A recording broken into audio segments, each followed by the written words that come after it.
이렇게 우리가 이 땅에서 잘 이렇게 하나님의 말씀을 받을 때 여러분이 기존에 갖고 있던 생각과 틀을 버리셔야 됩니다. 이 땅에서 배우고 형성된 것을 버리셔야 돼요. 순수한 마음으로 어린아이와 같은 마음으로 달아들으셔야지 내가 갖고 있는 생각과 틀로서 그걸 보려면 전부 다 왜곡돼서 들어갈 수밖에 없다는 사실을 잘 기억을 하셔야 돼요. 그래서 이게 오늘 본문 말씀을 그대로 팔복을 보면은 너희가 이러한 자가 돼야 이런 복을 받는다는 식으로 어순이 기록이 돼 있어요. 그러나 원문으로 보면 그렇게 되어 있지 않다는 것을 여러분이 아셔야 됩니다.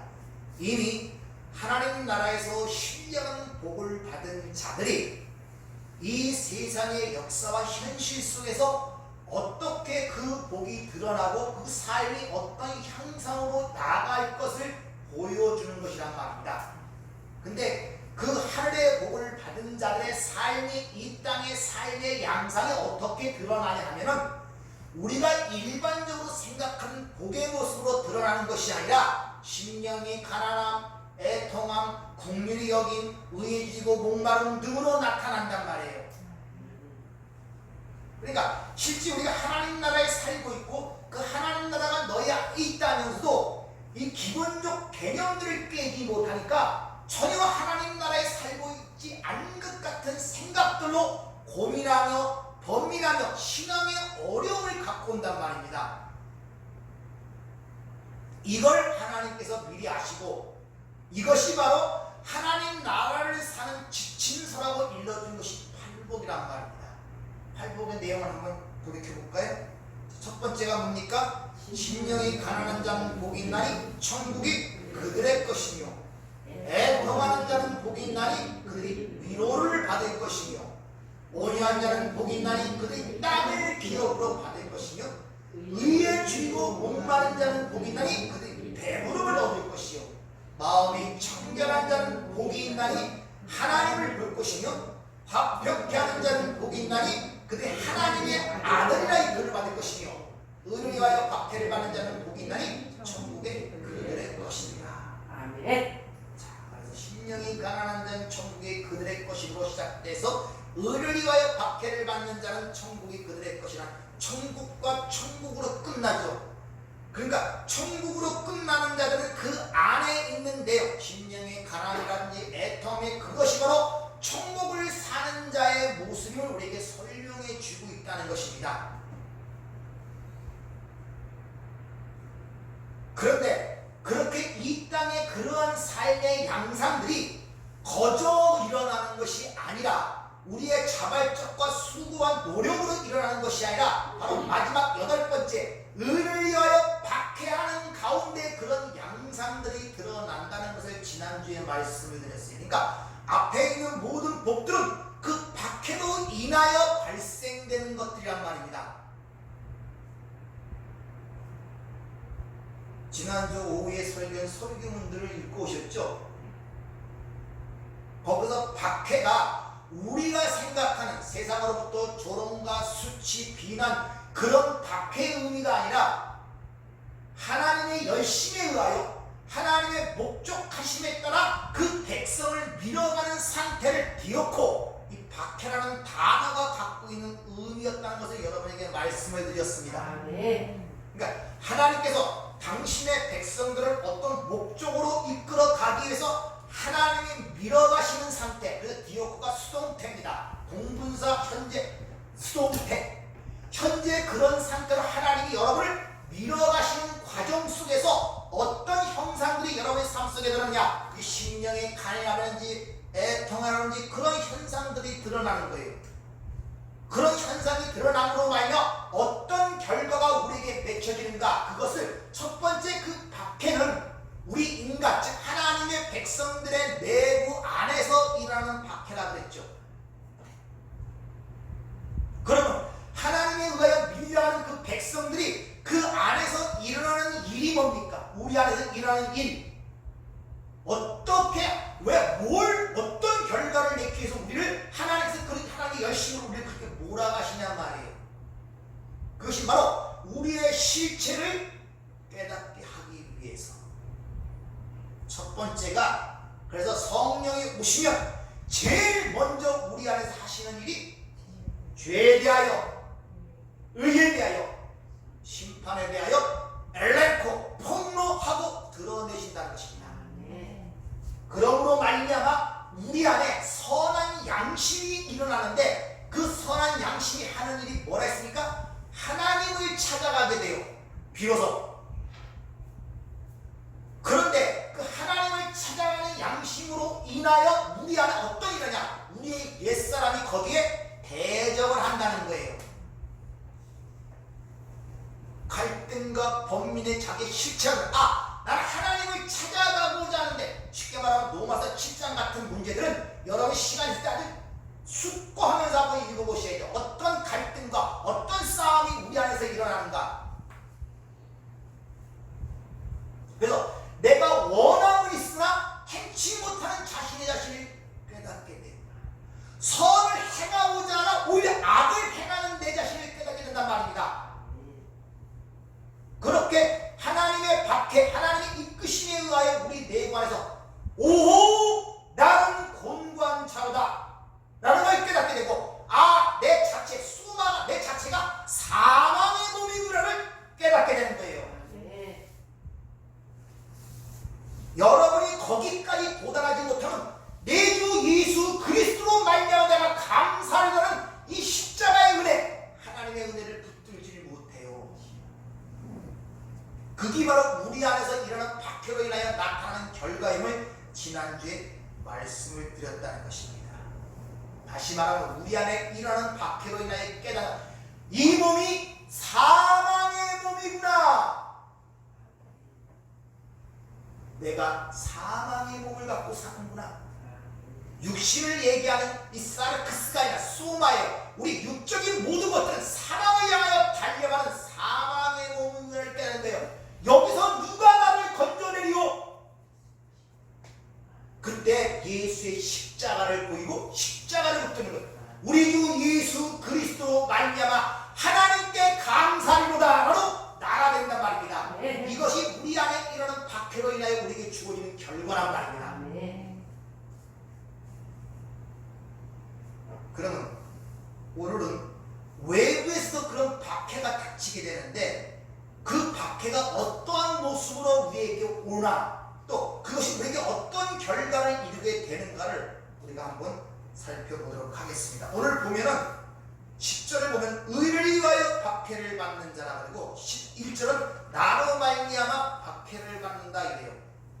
그러니까 의를 위하여 박해를 받는다, 나로 말미암아 박해를 받는다. 그러니까 그 의는 나로 말미암아, 즉 예수 그리스도를 지칭한다는 것을 우리가 쉽게 여기서 알 수가 있죠. 그러니까 성도는 제일 먼저 누구 때문에 박해를 받는다? 예수 그리스도 때문에. 왜? 나로 말미암아 욕하고 박해한다 그러잖아요. 의를 위하여 박해한다 그러잖아요. 그러니까 그 의는 바로 예수 그리스도를 지칭하고 있는 거예요. 성도는 제일 먼저 무엇 때문에 박해를 받는가? 예수의 때문에. 왜 그럼 그 예수로 말미암아 박해를 받는가? 그 예수가 누구냐면 바로 하나님께서 우리에게 값없이 주신 하나님의 한 의라고 로마서 3장을 정확하게 기록하고 있습니다. 로마서 3장 26절, 이제는 율법 외에 하나님의 한 의가 나타났으니 율법과 선지자들에게 증거를 받은 것이라. 곧 예수 그리스도를 믿음으로 말미암아 모든 믿는 자에게 미친 하나님의 의인이 차별이 없느니라. 모든 사람이 죄를 범하였음에 하나님의 영광이 이르지 못하더니 그리스도 예수 안에는 속량으로 말미암아 하나님의 은혜로 값없이 의롭다 하심을 얻은 자 되었느니라. 이렇게 하나님께서 우리에게 값어 주시는 하나님의 한 의가 있는데 그것이 누구냐? 예수 그리스도라는 거예요. 그런데 그렇게 하나님이 우리에게 주시는 그 예수 그리스도라는 그 한 의와 반대죠. 대척점에 있는 것이 뭐냐면 조금 전에 읽은 말씀보다 율법이라는 거예요. 율법. 그게 서로 반대되는 게 있단 말입니다. 즉 하나님의 은혜에 의하여 우리에게 값없이 그 예수 그리스도의 의를 받은 우리 성도들은 율법을 행함으로 말미암아 자기 의를 쌓아서 자기의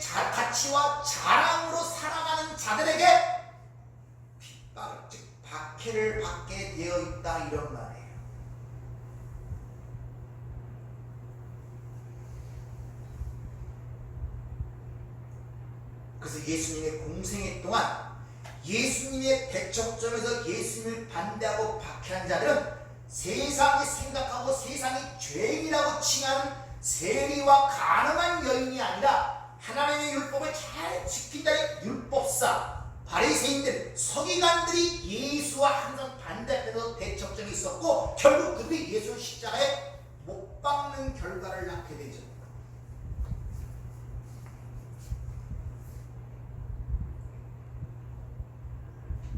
이런 것들을 잘 하셔야 돼요. 이것은 밖에서 일어나는 동시에 우리 안에 내부에서 같이 일어난다는 것을 여러분이 잘 기억을 하셔야 된다는 말입니다. 근데 문제는 뭐냐면 세상에서는 그들이 이기는 모습으로 드러나요. 그런 인본주의적, 율법주의적 그런 자들의 행함과 그걸로 인간의 자존심을 채워주고 인간의 어떤 자긍심을 심어주고 인간을 자랑하게 만드는 그것들은 세상에 의해 칭송과 칭찬을 받아요. 반대로 오직 예수 그리스도의 의만 의지한 자는 그들에 의하여 죽임을 당한단 말입니다. 이기지 못하고 세상에서 죽임을 당한단 말입니다. 그래서 계시록 11장에 보면 두 증인이 이 땅에서 죽는 모습으로 그려지는 거예요.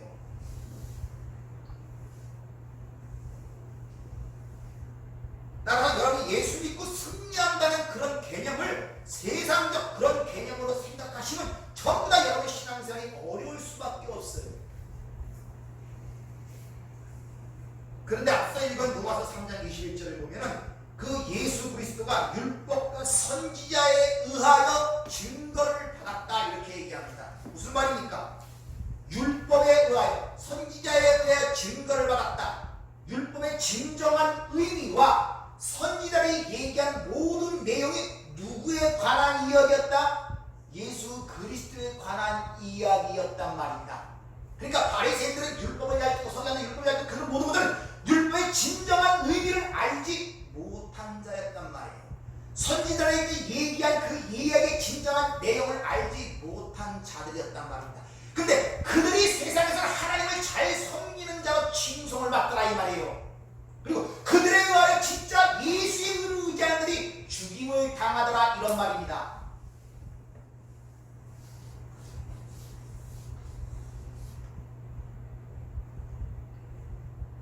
이렇게 예수 그리스도의 의 때문에 세상에서 성도가 핍박을 받는다고 누가복음은 정확하게 기록하고 있습니다. 누가복음 6장 22절 인자로 말미암아 사람들이 너희를 미워하며 멀리하고 욕하고 너희 이름을 악하다 하여 버릴 때에는 너희에게 복이 있도다. 그날에 기뻐하고 뛰놀라 하늘에서 너희 상이 큼이라. 그들의 조상들이 선지자들에게 이와 같이 하였느니라. 모든 사람이 너희를 칭찬하는 화가 있을지어다 한 다음에 그들의 조상들이 거짓 선지자들에게 이와 같이 하였느니라 이렇게 얘기합니다. 예수 때문에 핍박받고 욕받고 버림받으면 복이 있다 한 다음에 근데 세상에 칭찬받는 자들이 있대요. 그러면서 그들 너희 조상들이 그 선지자에 대해서 그렇게 칭찬했다는 것입니다. 즉 거짓 선지자는 칭찬을 받는다는 거예요. 그 칭찬받는 이유가 뭐냐? 그것이 에레미야 14장에 잘 기록되어 있습니다. 한번 잘 들어보세요. 그들이 금식할지라도 내가 그 부르짖음을 듣지 아니하겠고 번제와 소제를 드릴지라도 내가 그것을 받지 아니할 뿐 아니라 칼과 기근과 전염병으로 내가 그들을 멸하리라. 이에 내가 말하되 슬프도소이다. 주 여호와여 보시옵소서. 선지자들이 그들에게 이르기를 너희가 칼을 보지 아니하겠고 기근은 너희에게 이르지 아니할 것이라. 내가 이곳에서 너희에게 확실한 평강을 주리라 하나이다. 여호와께서 내게 이르시되 선지자들이 내 이름으로 거짓 예언을 하도다. 나는 그들을 보내지 아니하였고 그들에게 명령하거나 이르지 아니하였거늘 그들이 거짓 계시와 점술과 헛된 것과 자기 마음의 거짓으로 너희에게 예언하는도다. 그러므로 내가 보내지 아니하였어도 내 이름으로 예언하여 이르기를 칼과 기근이 이 땅에 이르지 아니하리라 하는 선지자들에 대하여 여호와께서 이와 같이 말씀하셨노라. 그 선지자들은 칼과 기근에 멸망할 것이요 그들의 예언을 받은 백성은 기근과 칼로 말미암아 예루살렘 거리에 던짐을 당할 것인즉 자, 여기 거짓 선지자들은 어떻게 지냐면 금식, 기도, 번제, 소제를 잘 드리면 하나님께서 그거에 의하여 감동을 받아서 세상적인 말로 지성이면 감천이라는 식으로 하나님의 말씀을 잘못 가르치는 자들에 대해 얘기하는 것입니다. 지금 인간들의 행위가 하나님을 감동시킬 수 있다고 얘기하면서 인간의 자존심을 부추기며 그들을 충동질하여 인간적 행위를 통하여 어떤 것을 얻어내려고 하는 자들, 즉 인간들의 선한 행위들이 인간들이 원하는 평안하고 행복한 조건의 근거가 될 수 있다고 가르치는 자들, 쉬운 말로 율법주의자들, 그들을 거짓 선지자라. 우리도 그렇게 생각하고 있잖아요. 열심히 기도하고 열심히 성경을 보고 열심히 어떤 신앙생활을 하면 아무런 내 삶에 문제가 없이, 고통도 없이, 환난도 없이 생각하고 개하는 거다 형통하게 하나님이 열어서 이 땅에서 행복한 삶을 산다는 그런 개념을 갖고 여러분 신앙생활을 하지 않습니까? 그리고 어떤 일이 안 되면은 내가 기도를 안 해서 그런가, 성경을 안 봐서 그런가, 교회에 빠져서 그런가? 라는 식으로 그런 문제를 바라보고 있지 않습니까? 거기에 얽매 있지 않습니까?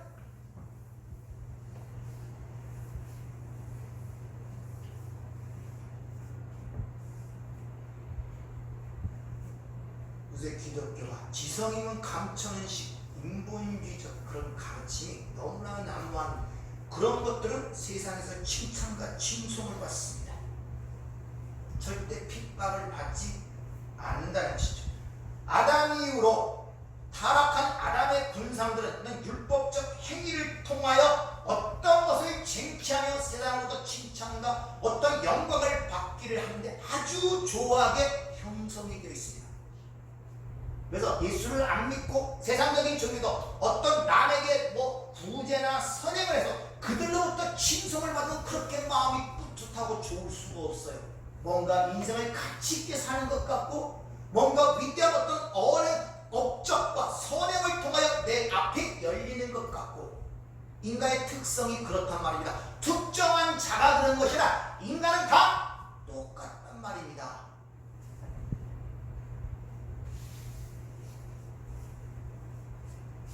그런데 그렇게 세상으로부터 칭송을 받는 자들은 하나님이 미워하시는 자라고 성경은 분명히 얘기하고 있죠. 누가복음 16장 15절, 예수께서 이르시되 너희는 사람 앞에 스스로 옳다는 자들이나 너희 마음을 하나님께서 아시나니 사람 중에 높임을 받는 그것은 하나님 앞에 미움을 받는 것입니다. 율법과 선지자는 요한 때까지요, 이후로부터는 하나님의 복음이 전파돼 사람마다 그리로 침입하느니라. 사람 앞에서 스스로 옳다는 자, 무슨 말입니까? 인간의 스스로 노력으로 해서 자기 의를 쌓게 되면 사람들로부터 저 사람은 착한 사람, 의로운 사람, 선한 사람이라는 칭송과 함께 사람들 사이에서 그가 높아진다는 거예요. 근데 하나님은 그걸 미워하신다는 것입니다.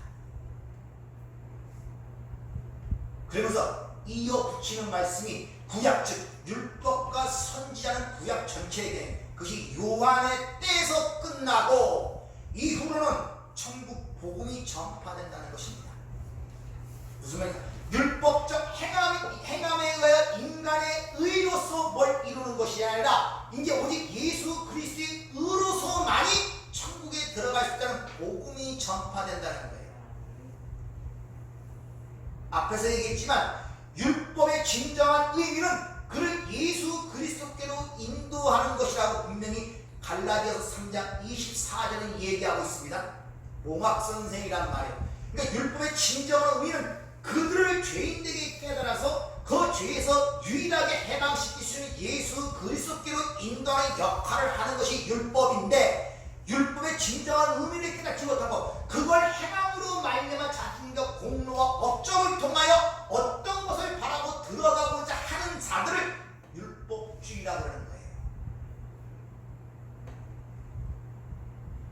그래서 핍박이 어디로부터 오느냐? 어디서부터 오겠습니까? 교회 안에서 예수 잘 믿는 자들로부터 진정한 핍박이 와게 됐어요.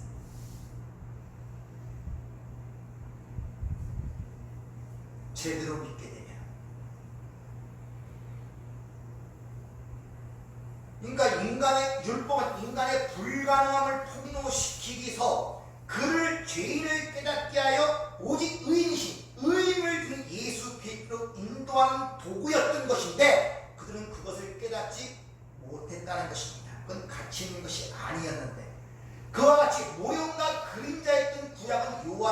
이제 끝나버리고 이제 하나님의 의의 실체인 예수가 왔음을 지금 주님은 설명하고 있다는 말입니다. 그래서 16절에 보면은 하나님 나라의 복음이 전파되어 사람마다 그리로 침입하느니라. 하나님 나라의 복음이 전파되어 사람이 그리로 침입하느니라. 이걸 어떻게 보면은 사람이 힘쓰고 애써서 복음을 통해 하나님 나라에 들어가고자 하는 인간의 어떤 행위를 조장하는 것처럼 그렇게 보입니다. 그런 뜻이 아니라 타락한 인간들은 그렇게 예수 그리스도의 의로만 들어갈 수 있음에도 불구하고 사람들은 끊임없이 자기 어떤 행위와 공로를 통하여 그리로 들어가려고 부단히 노력하는 인간의 타락한 특성을 거기서 그렇게 보여주고 있는 거예요. 그럼에도 불구하고 사람들은 자기의 의를 통하여 그리로 들어가려고 부단히 노력을 한다는 것입니다. 부단히. 사실 이 세상에 사는 우리들은 성경이 말하는 은혜라는 단어를 쉽게 깨닫지 못해요. 여러분 하나님의 은혜 그러지만 진짜 은혜가 뭔지 아십니까? 그게 진짜 감이 와요. 은혜라는 단어는 우리의 인간의 단어가 아니라 하나님의 단어예요. 사랑도 마찬가지고 한번 국어사전에 있으면 은혜라는 단어를 한번 찾아보세요. 뭐라고 나와 있나? 기껏해 인간의 행위 속에서 누구에게 뭘 주고 뭐 그런 보답하고 그런 정도로만 기록되어 있을 거예요. 따라서 우리는 그 은혜를 발견하여 그 은혜를 찬송하기 위하여 우리는 하나님의 창세전에 선택하셨고 이 땅에 보냈다고 에베소 1장은 그렇게 이야기하고 있지 않습니까? 그 은혜의 영광을 찬송하게 하기 위해서.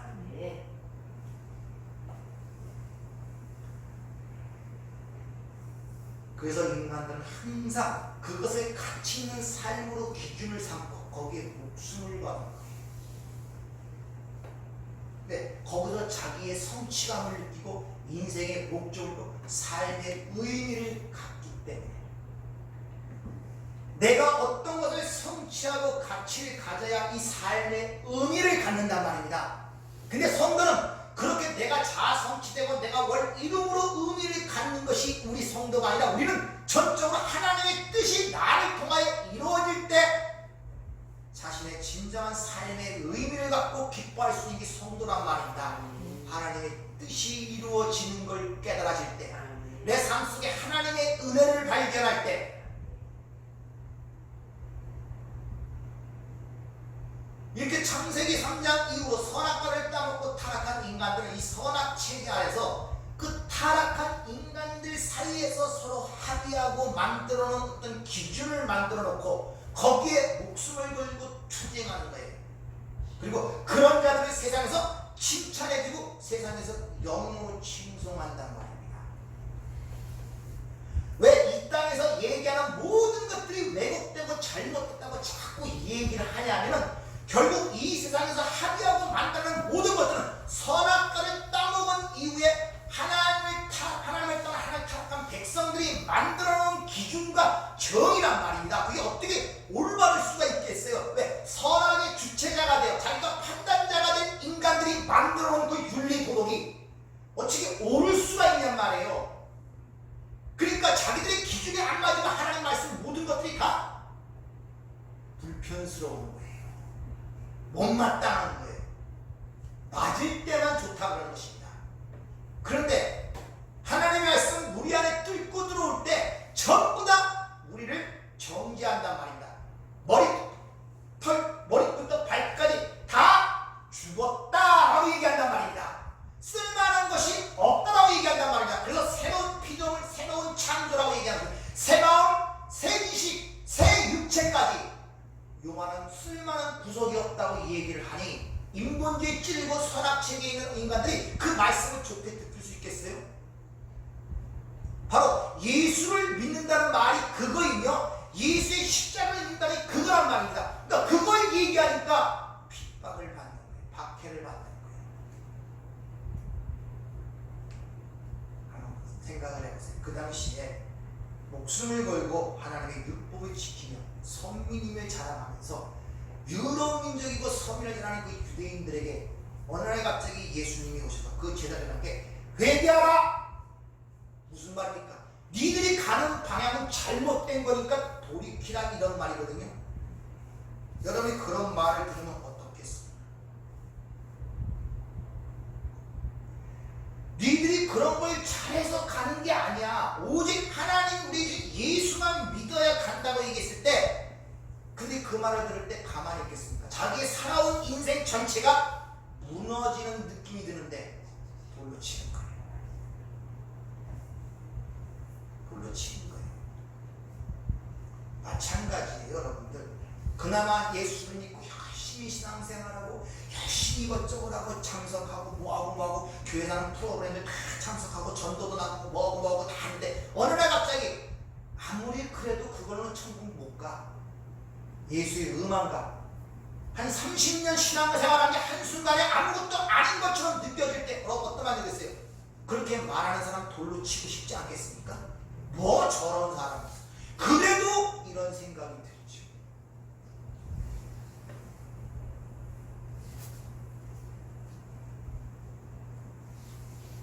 때문에 교회가 세상으로부터 칭찬받는 일을 많이 해갖고 세상으로부터 좋은 평가를 만들어내는 것이 곧 어떻게 보면 전도의 방법처럼 생각해서 그런 프로그램들을 많이 만들어내죠, 교회에서. 그렇죠? 그런데 잘 보세요. 의를 위하여 박해를 받는다고 해요. 나로 말미암아 박해를 받는다. 그럼 이 말씀이 없어져야 되잖아요. 예수의 올바른 의를 전하게 되면 필연적으로 세상이 너를 위하고 박해했거든데 세상은 그 반대로 지금 교회는 나가고 있다. 세상은 칭찬을 받아서 어떻게 하면 사람을 끌어들일까 하는 전도 방법으로 지금 생각하고 있단 말입니다. 그러니까 어떻게 하면 그들의 비율을 맞춰야 되고 그들이 원하는 것을 주어야 되고 이게 전도 방법 자체부터 잘못 꼬이게 되니까 물론 그렇게 처음에 들어와서 말씀을 통하여 양육을 통하여 올바르게 되고 점점 내가 죄인되니까 붙드는 쪽으로 나가는 사람도 있습니다. 그러나 첫 번째 잘못 접촉된 자들은 거의 중간에 떨어진다는 겁니다. 또 그런 식으로 계속 믿고 있기 때문에 그래서 교회가 1000만이라도 아무런 힘이 없는 거예요. 아무 힘이 없어요.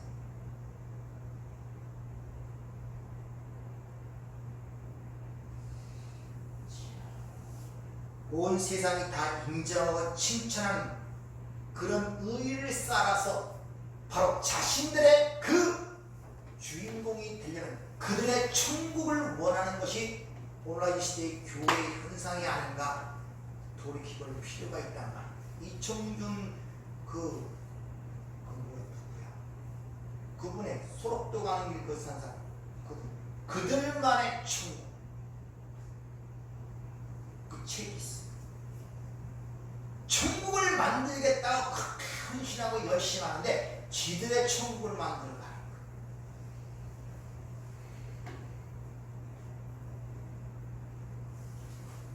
한번 잘 생각해.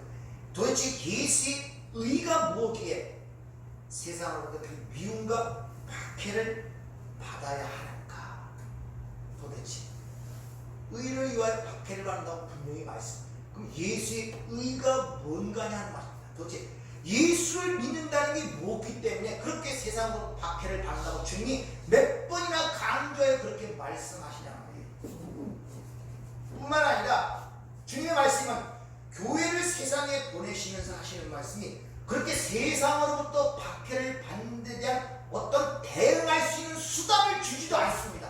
왜? 이리 가운데 양을 보낸다 같다 그러죠. 이건 일부러 박해를 받으라고 글로 밀어넣는 형국이란 말입니다. 아니 이 가운데 보내려면 그들과 싸워 대적해서 어떤 힘과 능력을 주어 보내는 것이 당연한 거 아닙니까? 우리나라의 군인들이 월남 파병을 할 때 무기도 안 주고 술탄도 아무것도 안 주고 파병시킵니까? 아니에요. 근데 주님은 일부러 양을 만들어 이 같은 세상에 그냥 보낸단 말이에요. 무장 아니면 해결시키고 아무런 능력 없는 자로 보낸단 말입니다. 그래서 여러분들이 신앙생활이 힘든 거예요. 여러분들에게 어떤 힘과 능력을 안 줬다니까요. 마태복음 10장 16절에 보면 보라 내가 너희를 보내니 양을 이리 가운데 보낸가 같도다. 그러므로 너희는 뱀같이 지혜롭고 비둘기같이 순결하라. 사람들을 삼가라. 그들이 너희를 공의에 넘겨주겠고 그들이 회당에서 채찍질하리라. 아니 뻔히 어떻게 될 것을 아시면서도 아무런 것이 없이 그냥 보낸단 말입니다. 여기 보냄이라는 단어가 아포스텔로라는 단어가 쓰이는데 헬라에서 보낸다는 단어가 펜포하고 아포스텔로 이 두 단어가 쓰이는데 펜포는 그냥 보내는 단순한 행위의 관점이 있고 아포스텔로는 어떤 임무와 직무를 주어 전권을 위임해서 보낼 때 이 단어를 써요. 그래서 사도라는 단어가 아포스텔레스, 이게 사도라는 단어예요. 근데 우리에게 어떤 직무와 임무를 줘서 하나님의 전권을 줘서 세상에 보냈단 말입니다. 근데 그 보내는 상황이 일이라는 세상에 양으로 만들어 보내는 것 같다고 이렇게 얘기해요. 그래서 뱀같이 지혜롭고 비둘기같이 순결하라고 그러죠. 뱀같이 지혜로운 말은 너희가 뱀의 지혜를 넘어가지 말란 말이에요. 그 뱀의 지혜가 뭡니까? 뱀이 어디서 나타납니까? 그 창세기 3장에서 뱀의 지혜가 어떻게 나타납니까? 먹지 말라는 선악과를 따먹으라 하면서 너도 하나님처럼 될 수 있어. 네 자리를 이탈시키는 것이 뱀의 지혜예요. 아시겠습니까? 피조물이 원래 있어야 그 자리를 이탈시키는 게 뱀의 지혜란 말입니다. 어떻게? 인간의 자존심을 부추겨서, 자존감을 부추겨서 그 자리를 벗어나도록 유인하는 게 뱀의 지혜란 말입니다. 그러니까 주님께서 지금 당신의 백성들을 세상에 보내면서 양으로 만들어 보내시면서 양이라는 자리를 이탈하지 마. 네가 거기서 호랑이가 되려고 하지 마. 사자가 되려고 하지 마. 라고 지금 말씀하시는 거예요. 근데 우리는 여전히 호랑이가 되고 싶고 사자가 되고 싶죠. 어떤 박해가 들어올 때 응전을 해서 그걸 꺾어 넘긴 어떤 그런 인본주의적 세상적 생각을 갖고 대응을 하려고 그러죠. 그리고 거기서 내가 힘이 없고 이기지 못할 때 그것이 자기의 고통과 두려움과 불안이 되어버리죠. 왜? 이겨야 되는데 이기지 못하니까. 왜? 세상적인 힘이 없어서. 근데 원래 그렇게 하나님이 주님이 보내셨다고 얘기를 하지 않습니까? 근데 우리는 그렇게 살기를 싫어한다는 것입니다. 나를 어떻게 보냈는지에 대한 눈이 열림이 없습니다.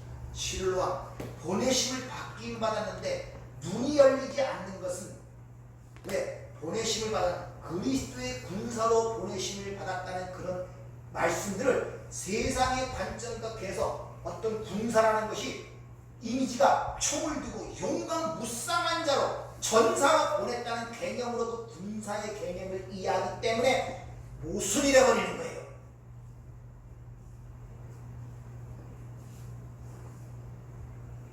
거기서 군사는 전사로 보냈다는 것이 아니라 네가 어디에 속한 자를 잊지 말라는 뜻이에요. 그리스도의 군사라는 말. 세상에서 이길 수 있는 힘과 능력 유명한 전사가 아니라 창세기 6장의 첫 번째 마지막 최후의 심판을 모형하는 노아의 홍수 때 그들의 멸망하는 근거가 하나님 앞에 용사, 니므롯 용사, 큰 자, 이런 자들이 다 거기서 죽는다는 것을 여러분이 아셔야 됩니다. 따라서 너희는 박해를 피해서도 안 되고 피할 수도 없다는 것입니다. 박해는 필연적이라는 거예요. 왜? 어떤 결과를 낳기 위해서? 예수만 의지하기 위해서. 네가 어떤 존재를 폭로시키고 예수만 의존하도록 만들기 위한 필연적 수단이 박해란 말이야. 받기를 피할 수가 없어요.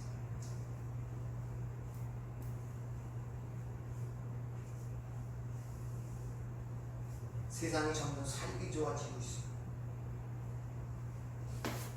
살기 좋아지고 문명과 문화, 과학이 발달하게 되면 동시에 신앙은 뚝뚝뚝 떨어져요.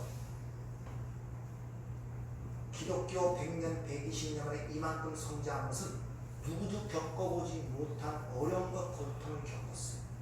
일제 36년이라는 세월, 3.1운동이 일어나는 그때 평양에서 장대한교회에서 성령이 임함으로 그때부터 태동이 된 거예요. 유일하게 피할 길이 때 신앙이었단 말입니다. 그 해방된 지 얼마 안 돼서 6.25가 일어났죠. 모든 게 전쟁 가운데 폐허가 됐고, 그때 사진들을 여러분 못 보십니까? 얼마나 빈약, 세계에서 지금 가장 빈약한 국가도 더 빈약한 모습, 모든 게 파괴되고, 거기서 의지할 때가 어떻게 있습니까?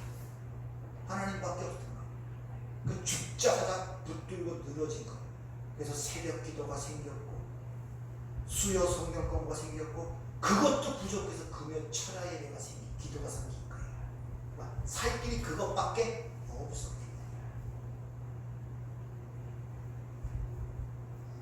근데 이만큼 나아지니까 이제 그 거대한 껍질 같은 이 기독교가 하나하나 무너져 가는 거예요.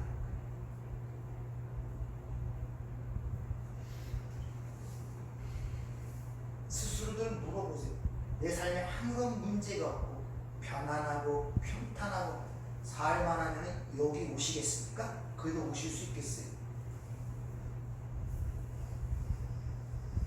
기도할 필요성을 느끼시겠습니까? 안 느껴요. 놀러 느끼지. 설사 온다 해도 그건 매너리즘, 관용에 의하여 한번 그냥 잠시 참석했다, 눈두덩 찍고 가는 신앙생활로 가버립니다. 말씀에 대한 사모함이라든지 현실에 대한 암울함, 거기서 한 줄기 빛을 보는 그 감격과 감동, 그 하나님 나라에 대한 사모함과 간절함, 이런 거 없어요. 없습니다. 세상은 자꾸 그렇게 변해간단 말이에요. 그렇게 양으로 보내시면서 그냥 무방비 상태로 보느냐, 이런 권능을 주셨다고 또 얘기합니다. 이런 부분들을 잘 이해를 하셔야 돼요. 마태복음 10장 5절에 보면 예수께서 12를 내보내실 때, 그것도 아폴로스테로라는 단어입니다. 명하여 이르시기 이방인의 길로 가지도 말고 사마리아인의 고르도 가지 말고 오히려 이스라엘의 집에 잃어버린 양에게로 가라. 가면서 전파하여 말하되 천국이 가까이 왔다 하고 병든 자를 고치고 죽은 자를 살리며 나병 환자를 깨끗하게 하며 귀신을 쫓아내되 너희가 거저받았으니 거저줘라, 이렇게 얘기합니다. 이 말씀이 저거 초창기에 목회를 할 때 굉장히 감동되는 말이죠. 어떻게든지 죽은 자를 살리는 능력을 받아서, 귀신을 쫓아내는 능력을 받아서, 기도하고 뭐가 빡빡 이루어지는 능력을 받아서 세상 사람이 와 봐라 하고 하나님 나의 그렇게 역사해 주세요 하고 땡깡을 많이 썼습니다. 금식하는 사람, 그게 옳은 것인 줄 알고 그렇게 알아들었기 때문에. 자, 그럼 거저받았으니 거저다, 공짜로 고쳐주는데 세상이 박해를 하겠습니까? 칭찬을 받아야 되잖아요. 아니, 죽은 자를 살리고 병든 자를 고치는데 세상이 왜 박해를 합니까? 칭찬을 해야지.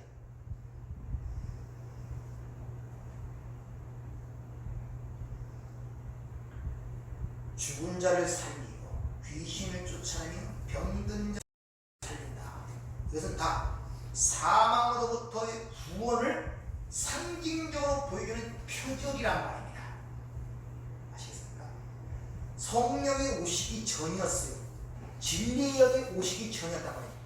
니들이 실상이 어떠고 구원이 그런 것을 건져내는 것을 그들에게 눈으로 보이는 시청각자로 교보자로 가르칠 필요가 있었단 말입니다.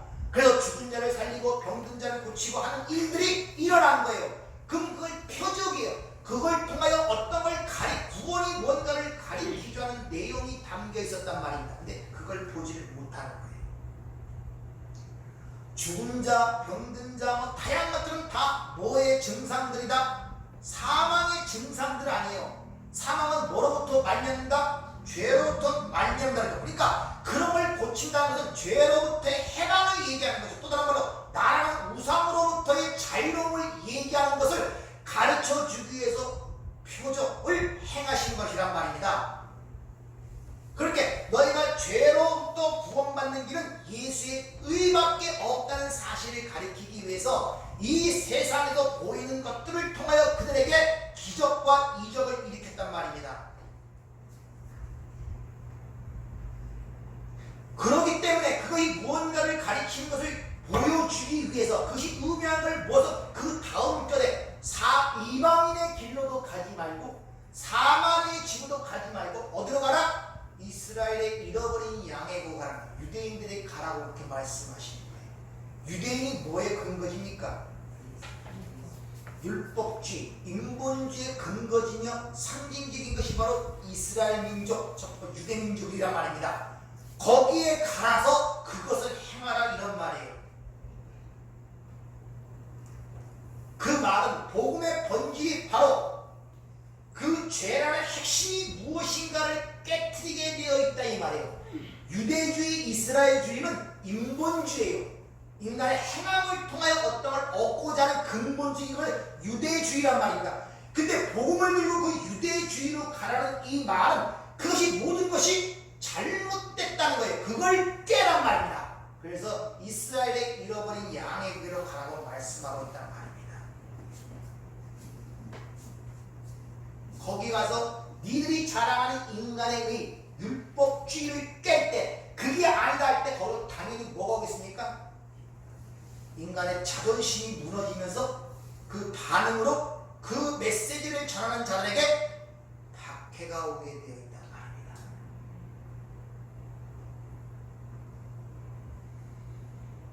사람들이 처음에 볼 때 죽은 자가 일어나고 병든 자를 일어나고 그런 것들을 보면 아주 경이롭고 그거한으로 감탄하면서 보게 됩니다. 왜? 그걸 보이는 현상에만 사는 자들이기 때문에 보이는 현상에 열망하고 경이롭게 얘기합니다. 그래서 칭송하고 따르죠. 예수님을 따르는 것처럼. 그러나 그 내용이 바로 너희가 바로 그러한 문둥병자야, 너희가 그러한 죽은 자야, 너희가 그러한 소경이라는 사실의 메시지를 깨닫게 될 때 그걸 보고 경의하고 경이로운 눈으로 보고 칭찬하는 그들이 곧 어떻게 변하느냐? 박해하는 자로 변하는 거예요.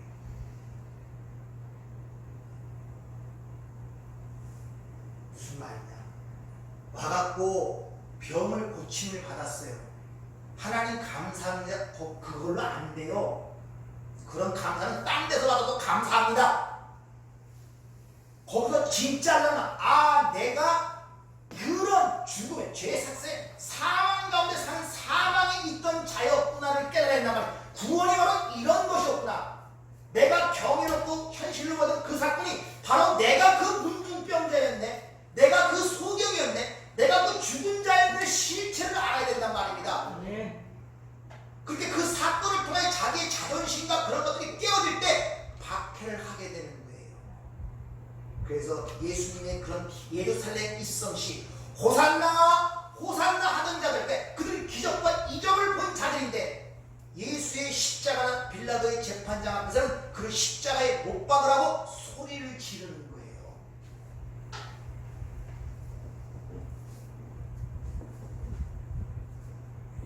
우리 삶 속에 많은 왜곡되고 잘못되는 시점들이 바로 그거예요. 여러분, 하나님의 복이라면 전부 다 내가 좋은 것만 하나님의 복이라고 생각하는 그 틀을 벗어나셔야 돼요. 내가 좀 인생 속에 불행하고 어떤 문제가 생기고 병이 아프고 묘기 들면 그걸 하나님의 복이라고 생각하는 사람은 거의 없습니다. 내가 뭘 잘못했지?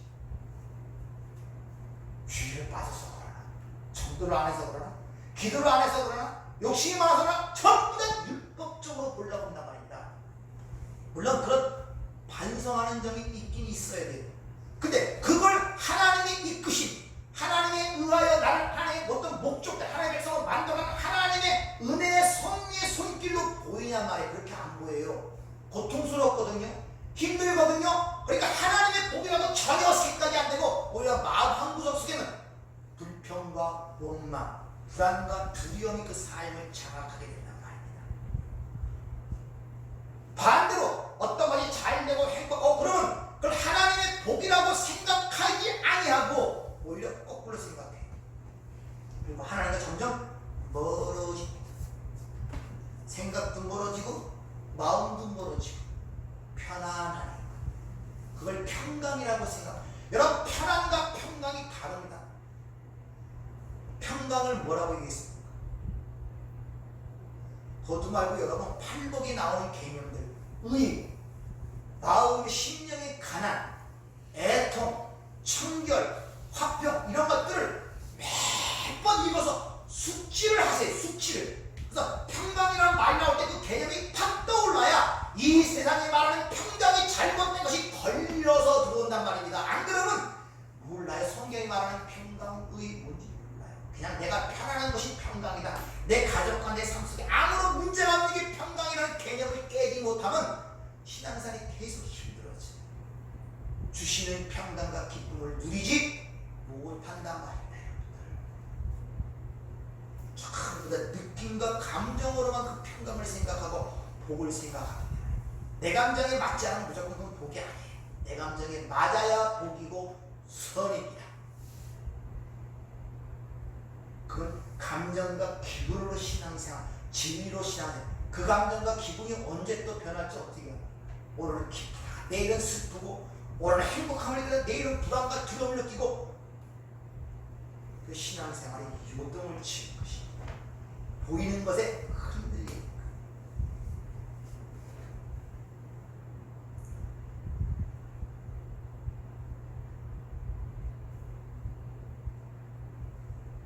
하나님의 백성들은 십자가에 못 박힌 예수 그리스도만을 의지하고 그 예수만을 전하는 자들입니다. 예수만이 의고, 예수만이 지혜고, 예수만이 능력이고, 예수만이 거룩함이고, 예수만이 구원함이란 말입니다. 네. 어찌 인간의 의와 지혜와 능력이 그것이 우리의 구원이 될 수 있겠냐는 것이죠. 그렇게 전했더니 헬라인이나 유대인이나 아니 모든 세상 사람들이 바로 예수를 미워하더라는 거예요.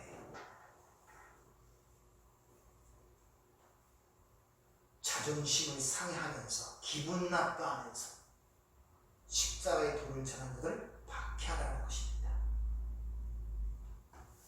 그러나 그 박해는 하나님에 의하여 끌려가는 가운데 나타나는 하나님의 은혜여 국민의 사무, 그 국민으로 나타나는 거였으면 거기서 간파하는 자들이 진짜 자유로운 자예요. 거기서 찬송과 찬양이 터져나오는 것입니다. 그 가운데서 그 하나님의 은혜를 본다니까요. 그 하나님의 은혜. 세상적 관점으로 박해를 당한다는 것은 세상이 지고 있다는 그 말과 같은 의미입니다. 그렇죠? 그러면 조금 전에 말씀드린 것처럼 하나님의 백성들을 세상에서 보내서 왜 세상에서 지게 만드냐 말이에요. 이기도록 해주면 얼마나 좋습니까? 이리 같은 세상에 보내려면 사자와 호랑이로 만들어 보면 얼마나 좋습니까? 그런데 왜 무기도 안 주고 양 같은 모습으로 보내고 그들이 당하도록 만들어 놓으시냔 말이에요. 일부러 왜 그러겠습니까?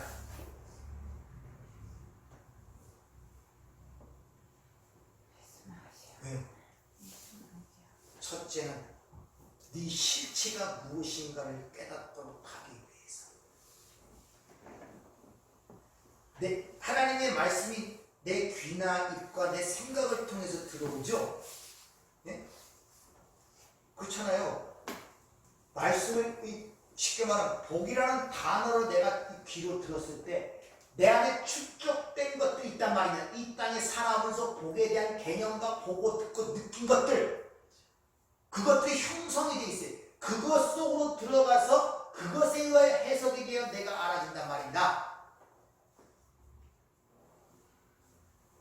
따라서 이 하나님의 말씀의 메시지가 세계가 내 안으로 들어와 내 안에 힘이 되려면은 이것이 올바르게 들어줘야 돼요. 근데 내 실체를 깨닫지 못하고 그것이 벌먹었지 못하면 들어오면서 전부 다 왜곡이 되어 들어오게 되어 있단 말입니다. 그러니까 내가 너에게 이런 말이 영이요 생명이라는데 그 말씀이 내게 삶의 능력이 되질 않아요. 왜? 욕이 안 변해서. 그래서 인간 중심적 세계관과 가치관이 변하지 않고 하나님의 세계관과 하나님 중심적 가치관으로 변하지 않는다면 절대 하나님의 말씀이 내 안에 들어올 때 올바르게 들어올 수가 없습니다.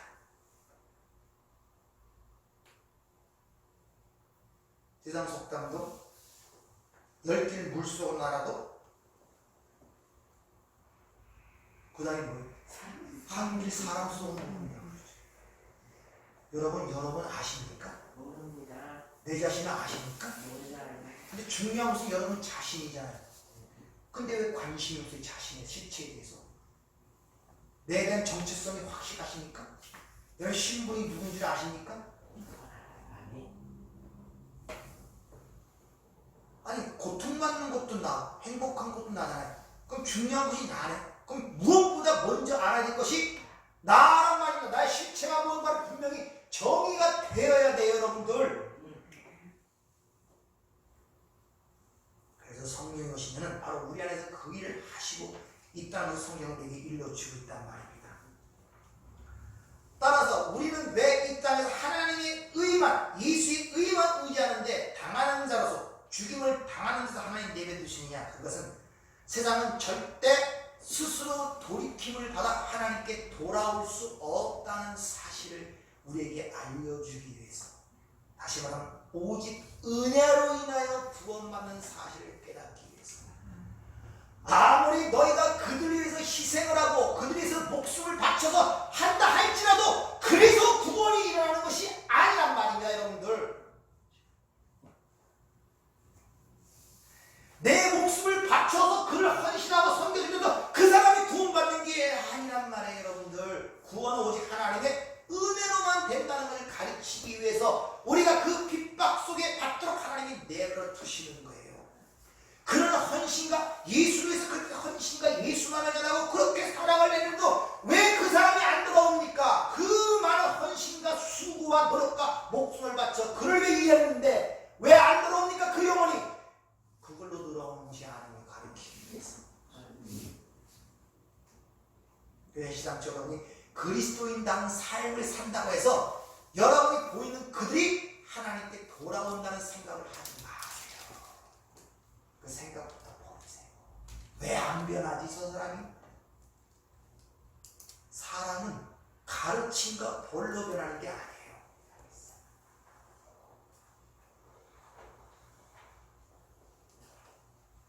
저와 여러분이 이 세상을 살아가면서 철저하게 깨달아야 됩니다. 한 가지만 알고 가면 돼요. 창세기 2장 7절. 여호와 하나님이 흙으로 사람을 지으시고 근본이 흙이란 말이에요. 그 코에 하나님께서 생기를 불어넣으시고 비로소 살아있는 생명 하인의 배시가 되었다. 창세기 1장에 보면 인간에게 어마어마한 축복을 허락하시죠. 하나님의 형상대로 우리의 모양대로 사람을 주시고 그에게 권세를 주시죠. 하늘과 땅과 모든 권세를 그에게 얼마나 어마어마한가. 무엇보다 하나님의 형상으로서 창조하던 창조의 절정인 인간을 얘기한 다음에 갑자기 2장에 딱 들어오자마자 변하기 시작합니다. 여호와 하나님이 이렇게 여호와라는 하나님은 언약적 관계에서 당신의 백성들에게 준 이름이에요. 그들에게 하나의 깨달을 것을 가르치는데 바로 니들의 존재와 근원이 무엇인가를 가르치는데, 그래서 흙이라는 뭐냐, 먼지라는 단어가 나오고 너희는 나의 은혜에 의하여 주어진 생명에 의하여 유지되고 존재된 존재임을 거기서 가르치는 거예요. 그리고 그렇게 너희들이 가르치는 것을 그걸 인정하고 수용하는 삶이 될 때 그런 행복한 삶과 영원한 삶을 살 수 있다는 것을 가르치고 있단 말입니다. 그리고 그 시금석으로 선악과를 먹지 말라는 율법 하나 딱 세워놓은 거예요. 아니라 다를까 인간의 피조물의 한계성을 갖고 거기서 그걸 따먹어버리고 자기가 하나님처럼 되는 사건이 3장에 드러나고 있다. 그 의도적으로 하나님은 그렇게 하신 거예요. 왜? 그런 여정을 통해서만이 진정한 하나님의 백성으로 이룰 수 있고 새하늘과 새 땅에 선악과가 없는 그곳에서 영원한 삶을 누릴 수 있음을 알 수 있기 때문에. 지난주에 우리 간수하고 정수하고 얘기할 때 보는 시각들이 그렇죠. 저는 완성된 하나님의 백성들이 그 하나님의 놀라운 하나님의 자녀의 위치, 하나님 나라의 상속자, 하나님 나라의 백성이 된 그것이 어떻게 되었는가를 가르칠 필요가 있었어요. 창세기 1장까지 무조건 좋은 걸 만들어주고 모든 걸 준 다음에 갑자기 에덴 동산에 그들을 두었더니 어떻게 됐습니까? 타락하게 됐어요. 배우지 않고 모르면 안 된단 말이에요. 거기서 그걸 보여주는 거예요. 그들이 왜 그렇게 천하 만물의 주인공의 자리에 그 위치 하나님을 대신하는 자리에 앉아 그들이 다스릴 권세를 받았는가를 자신의 위치가 어떻게 되었는가를 그들은 알지 못하기 때문에 창세기 3장에 타락이 나온단 말입니다. 그걸 알았다면 타락했겠습니까? 먹지 마는 걸 먹지 말아야 되지 않습니까? 그걸 배우지 못한 거예요. 그래서 하나님의 영원한 나라는 그걸 배울 필요가 있어요. 그래 그들을 이 땅에서 가르치시기 위하여 첫 창조를 역사와 시간을 만들고 당신의 백성들과 함께 당신의 백성들이 아니들과 함께 이 땅에 보내신 거예요. 여기서 죄인으로 보내어 그 죄인이 뭔가를 철저하게 깨달아 하나님의 의, 즉 하나님만 의존하여 우리는 살 수 있는 존재를 여기서 깨닫게 하는 거예요. 모든 상황과 모든 것들은 다 그것을 위해 모든 초점이 맞춰져 있단 말입니다. 하나님이 누구인지 왜 예수를 통해서만 영원히 살 수 있는지를 가르치기 이 역사와 우리의 인생이란 말입니다. 여러분에게 주어진 탄생과 십자가의 죽을 그 모든 과정, 가정이라는 과정, 어렸을 때부터 태어나서 죽고 병드는 가정을 이루는 과정, 사회라는 모든 단체들이 다 그것을 설명하기에 하나님의 만드신 속에 있단 말입니다. 그런 관점은 내 인생을 봐야 되고 삶을 봐야 되고 세계를 봐야 올바르게 하나님이 원하시는 목적지가 어딘지를 알 수 있는 거예요. 단지 율법적으로 이 땅에 어떻게 하든지 하나님의 뜻을 쫓아서 열심히 살아서 율법적 행위가 선행을 파여 공로를 쌓고 나보다 선하게 착하게 살아서 하나님께 영광 있는 삶을 산 다음에 거기 가면 하나님 나라에 영원한 가겠다. 그런 잘못된 생각들을 벗어나야 된단 말이에요. 이게 율법주의란 말입니다. 여러분들 애쓰고 수고해서 거기 가는 게 아니기 때문에 모든 구원은 이미 이루어진 과거 형대로 성경은 기록하고 있어요. 그런 시점으로 여러분들이 시각을 바꾸셔야 됩니다. 그래서 이런 진리를 알게 이 땅에서 일어나는 박해 속에서 기뻐하는 사도들의 모습이 성경에 기록이 되어 있습니다. 사도행전 5장 40절 그들이 옳게 여겨 사도들을 불러 직직질하여 예수 이름으로 말하는 것을 금하고 보니 사도들은 그 이름을 위하여 능력받는 일에 합당한 자로 여기심을 기뻐하며 공의 앞을 떠나다. 사도행전 20장 23절에 보면 사도 바울이 이렇게 고백을 하죠. 오직 성령이 각 성에서 내게 증언하여 결박과 환난이 나를 기다린다고 하시나 내가 달려갈 길과 주 예수께 받은 사명 곧 하나님의 은혜의 복음을 증언하는 일을 마치려 하면 나의 생명조차도 조금 더 귀한 것으로 여기지 아니하노라. 이 은혜의 복음을 아는 자들의 모습이에요. 우리는 인정을 해야 됩니다. 하나님 없이는 숨 쉴 수조차도 없는 것이 사람들의 인생이에요. 근데 교만하게 전부 다 자기가 살아가는 것처럼 살아가는 게 이 세상의 실패 아닙니까? 오히려 자신들이 하나님이 되고자 얼마나 많은 것들을 투자와 노력과 오해를 하고 있습니까?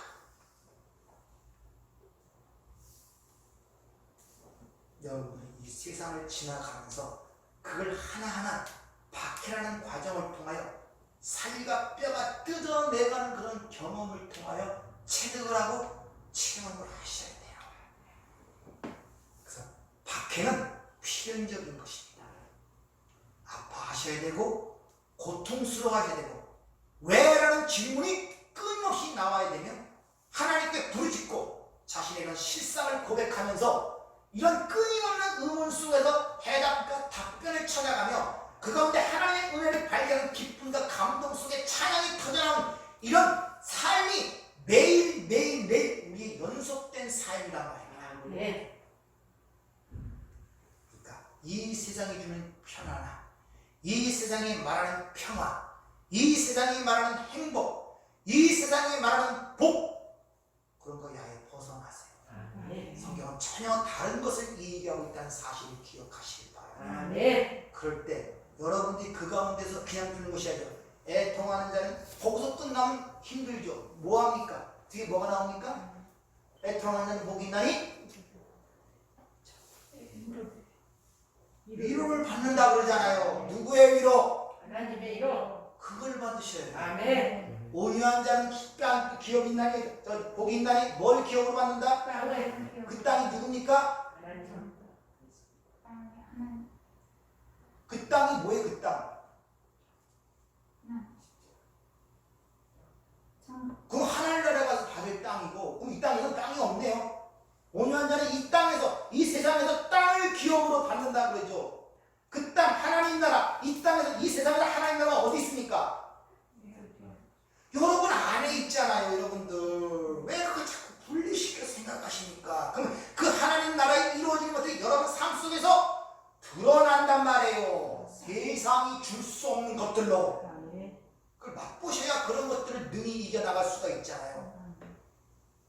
그러니까 여러분들, 이 팔부월통 하나님 나라의 지침서거든요. 그걸 잘 이해하시면 성경은 전체가 다 그 틀이에요. 아시겠습니까? 뒤에 나오는 소금과 빛이라는 그 얘기도 요걸 다른 면으로 설명한 거란 말인데, 다른 것을 얘기하는 것이 아니라 다 그 틀 안에서 모든게 해석되고 설명이 됩니다. 그러니까 시간이 있을 때마다 심령이 가난한 자, 그래 심령이 가난한 그 성경에서 어떤 걸 가난하다고 얘기하고 그런 것들을 돌아봅니다. 천국이 그들의 것이여 들어가 있죠. 니들이 천국이다. 그리고 그 애통하는 자, 그 애통함이라는 게 무엇인가? 우리에게 주어지는 결과가 무엇인가? 애통하는 게 위로가 주어진다는데 그 위로가 내가 받은 적이 있는가? 하나님의 위로라고 느낀 적이 있는가? 아, 그때가 있었으면 그때 그 애통함이 이게 하나님의 의하에 이루어지는 일이었구나. 단순한 고통과 고난이 아니었구나. 이렇게 깨닫게 되면 앞으로 그런 일이 드러날 때마다 얼마나 수월하게 그걸 넘어갈 수 있겠냐는 것입니다. 왜? 하나님의 위로를 받아본 적이 있기 때문에 또다시 그런 문제가 생길 때 능히 하나님 나를 위로하실 확신이 생긴다는 말이에요.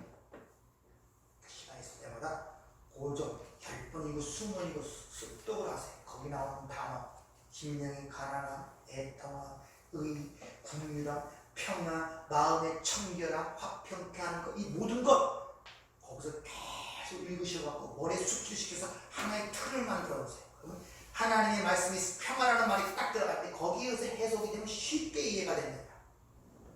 그런 은혜가 있기를 주의 부탁을 드립니다. 오늘 8분 마무리하면서 좀 시간이 길었습니다.